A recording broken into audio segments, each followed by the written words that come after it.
وأولئك هم الفائزون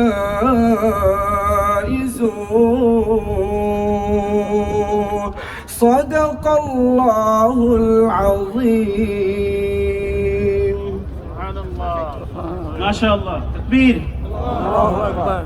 Just to translate one verse, he did recite that Allah says, in fact, the mosques of Allah are built upon or up only by those who believe in Allah in the last day, those who establish prayer and pay the prescribed alms, zakat, and those who fear none but Allah.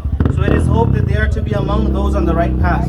And what this beautiful verse means is that those who are establishing mosques, and this is a mosque that is being established, must not only be devout worshippers, but also simultaneously be committing to serving His creation, either through charitable works and social welfare.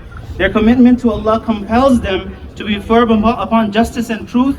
As such, they worry not of the statements of people, but of Allah's command. It is in that which they find success. Therefore, we all as a community, as one community, must work together and strive to make our mosque and masjid a living embodiment of this verse. May Allah give us tawfiq and ability.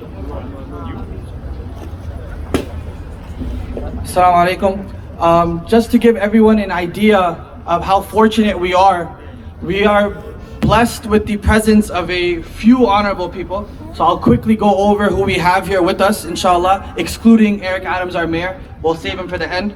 We have our Precinct 115 captain, Jamil S. Al-Atari, who him and his team have done a lot for this masjid, has done a lot of has helped our community, whether we were at the old masjid or whether we're here at the new masjid. They've been a constant help for us. So thank you for them, and a big shout out to Precinct 115. Next we have the District Attorney of Queens, Melinda Katz. I believe she is here. We are very blessed to have her. The efforts that she has put into all the communities, thank you very much for your work. Thirdly, we have the Borough President of Queens, Donovan Richards Jr. Thank you as well for coming and blessing. Oh, he's not here yet as well, I'm so sorry. But we are expecting his presence. Finally, we have the very first South Asian woman to represent in... Okay, no, I'll get there. We have, so before we have our Assemblywoman, we have the Congresswoman, we have Grace Meng as well, who's here. My apologies.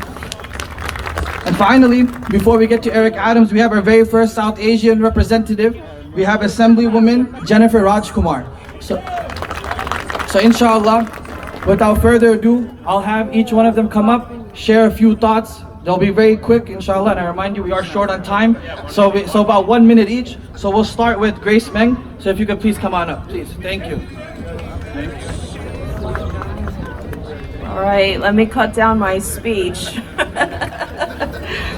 Good morning, everyone. I'm Congresswoman Grace Meng, and in this newly redrawn district, I'm very proud to represent this area in my new congressional district. First, I would like to thank President Rauf, Mr. Hussain, and trustee members like Mr. Chowdhury for inviting me here today. I'm thrilled to represent Jackson Heights now, which became part of my new district in January, and our nation's diversity has always made us stronger, and Jackson Heights is the epitome of that.